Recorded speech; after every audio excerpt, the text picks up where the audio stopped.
প্রত্যেকটা মেয়ে তার নিজের ঘর গুছিয়ে রাখতে ভীষণ পছন্দ করে, সেটা যেমনই হোক তার মনের মতন করে গুছিয়ে রাখতে চায় সে। যদিও আমি খুব একটা সময় পাই না, মাঝে মাঝে ইচ্ছা হয় যে একটু গুছিয়ে গাছিয়ে রাখি, তবু নিজের কিছু তৈরি করার খুব ইচ্ছা হয়, সেটা তোমাদের সাথে শেয়ার করব। সেম কালারে দুটো বেডশিট আনা হয়েছিল, কিন্তু বালিশের কভার একটাও ছিল না, আবার বেডশিটগুলো একটু ছোটোও ছিল। তাই ভাবলাম এই একটা বেডশিট বিছানায় পেতে দেখলাম বেশ ছোট, এবং তার থেকে আরেকটা থেকে তিনটে বালিশের কভার এবং একটা পাশ বালিশ বানিয়ে নিলাম। তারপরে দেখলাম বেশ কিছু কাপড় বেঁচে গেছে, সেটা দিয়েই দেখি কি করা যায়। তারপর মেশিনে বসে গেলাম।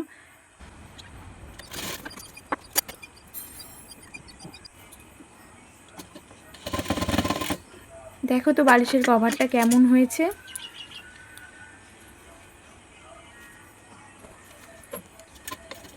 এবার বানাচ্ছি পাশ বালিশ। তারপরে আমাদের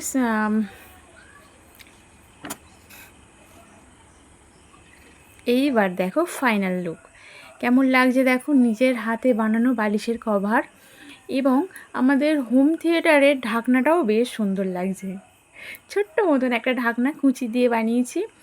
আর খাটের যেহেতু বেডশিটটা ছোট ছিল, তাই কুচি দিয়ে একটু বাড়িয়ে নিয়েছি বেডশিটটা।